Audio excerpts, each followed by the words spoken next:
They put me on a tripla, but at that time it was the two pills. I forgot what it was, Sestiva and Truvada. Within 2 months, I was undetectable. I gained 20 pounds. I felt like I was very healthy and everything. So, do I believe that it's real? In my case, yes, only because that, even though it's only two pills, I think it actually saved my life, because the doctor told me that if I didn't start that medication, that it's quite possible I could have been dead a few months later. The drugs, the anti-HIV drugs Mm-hmm. that they gave you and that you took helped you regain your health. But, being on the pills now for 7 years and everything, you do get tired of doing it. And you want to find alternative ways of actually dealing with this, if it's a disease or not, or whatever you want to call it. If it's not, even though it may not be real, and only time will tell if it's actually is or not. I mean, HIV is not going to go anywhere anytime soon. So, yeah, let's have you guys introduce yourself to each other again. Hey Brian, how are you doing? I'm Max. Max, I'm Brian. Pleasure Nice to meet you. I didn't walk today, but a lot of other people did, like yourself. And how many walks have you and things have you done to donate to the cause? I guess to donate to the cause, probably Los Angeles AIDS Walk. This is my fourth. Mm-hmm. And then when I lived in New York, I did a lot of events and walks there. Mm-hmm. So probably all told, maybe about 10, somewhere around there. All right. So each time you raise about how much money? It depends. The economy's done a little bit worse, but generally, our organization this year, we raised $15,000. Last year we raised $17,000. The year before that we raised $40,000. So wow. It's generally pretty good. So generally around at least 15. Right. See, that's fascinating to me because I don't know these statistics. I don't know what an individual can generate or get pledges to do that type of thing. So that's quite fascinating. I have a question for you though, okay? And this might seem a little crazy or off base, but okay. I'm prefacing you for this. Have you heard that there are alternative information about HIV and about AIDS itself? What do you mean alternative information? Misinformation? That there's a lot of information out there that the drugs kill people and harm people. You mean the protease inhibitors and the the drugs retrovirals? are very harmful to people, and that there are other ways to get back on a good road to recovery and not to take toxic medications. I've heard about that too. I know some people who actually believe that it actually does more destruction to the immune system, and there's a lot of people I think who try to do holistic methods where they say I want to try to heal myself naturally the same way that some people do when they have cancer. So pick up where I left off, I think, I've heard of people getting this information, some people trying to heal themselves holistically. There was a lot of talk a while back that it actually was damaging to you. There was a lot of actually kind of speculation theories. Some of it kind of founded that a lot of the drug companies were starting their medical trials in Africa, and it was actually making a lot of people in the country sicker. So there's been a lot of stuff going around about that. Yes, I've heard that. I've been on a 6-year study of things about HIV and AIDS in general. And there's something that I've researched and I found to be quite fascinating in my psyche, is that there's times and that you can look up and see these studies that in order to be a long-term non-progressor, somebody that doesn't get any AIDS-defining illnesses or high CD4.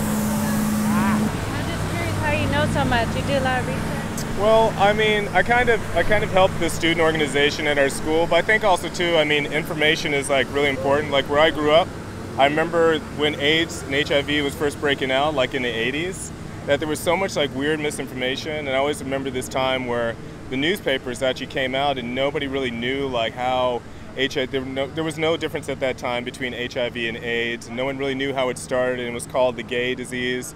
And I remember people came out and in the newspaper in my city, and they put that it could be actually transmitted through hand contact, through normal skin contact. This was like 85, 86, and people, this was in the middle of summer, and it was so hot that all that summer people were getting onto the subway trains with gloves because they were afraid that they might be able to get AIDS from using like the subway train. So that just goes to show kind of the power of misinformation, I think. And so it's really good to be clued into how it starts and how people can protect themselves from it really easily, you know, through contraception, through like different methods, you know, and then how to go get yourself tested on a regular basis just to make sure. You know, so I feel that that's key, you know, so that you don't actually add to the epidemic. And the people who are affected most, I mean, right now as a population are heterosexual women of color, which is kind of interesting. So, you know, it was a gay disease and now it's no longer the gay disease. Yeah, getting back to what I was researching the drugs and drug interactions and stuff like that, and I came across some information. The information is if you test HIV positive, and you don't go on any type of anti-HIV medications, that your life expectancy is near equal, if not exactly equal, to somebody who's never tested HIV positive, if you never go on the drugs. Meaning that the common denominator for long-term non-progressor status, never getting an AIDS-defining illness, never being sick, no low CD4 counts, that never touch the drugs. So I'm thinking, okay, well, this is interesting. Why are then people taking the drugs and getting sick and dying? And it's because of the toxic overload of these chemical compositions that your body doesn't really need.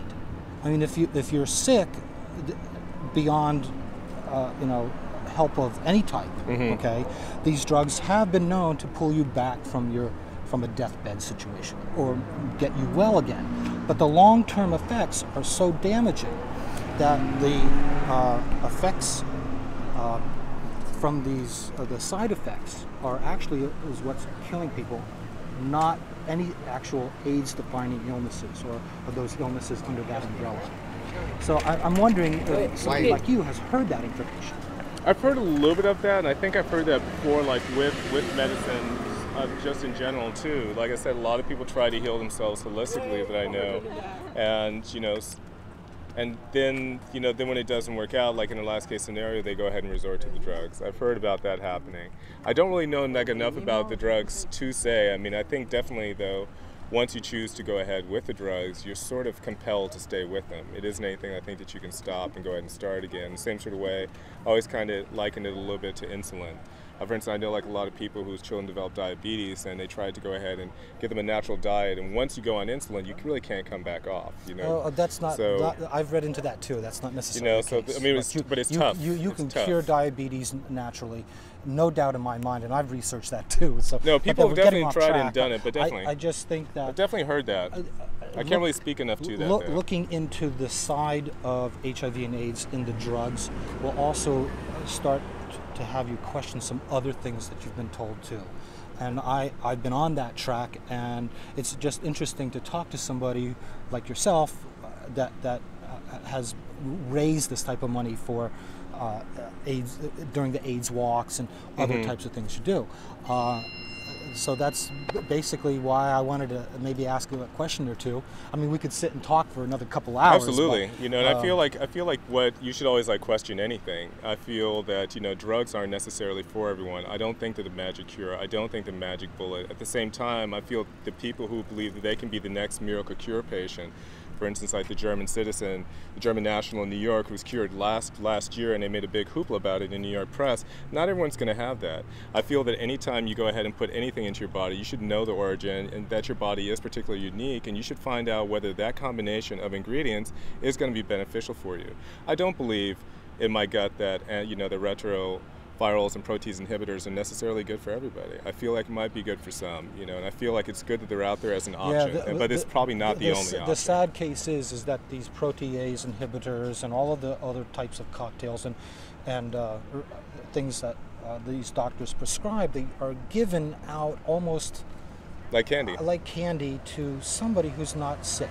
It's not showing any signs of any type of infections or fungus or any illness at all. They're given out because the guys are scared. And I The think people also are too scared. I wouldn't say that's a conspiracy theory. I feel that there's a pharmaceutical industry in the United States. So you can go and get any type of pharmaceutical you want pretty much under the table, sadly enough. And I feel like doctors tend to over-medicate and over-prescribe medications here anyway, so it kind of falls in line with this basic ideology that's here. Yeah. But again, I mean, I think it's good that you ask questions and always ask questions and know what you're putting in your body and know the ingredients before you put it in, and don't just like trust someone's opinion on that. Oh, absolutely. Yeah. Well, it's very good to talk to you. It was really good talking to you Max, too, Brian. Thank you very Glad much. I met you today. Have a Okay. beautiful day. Bye-bye.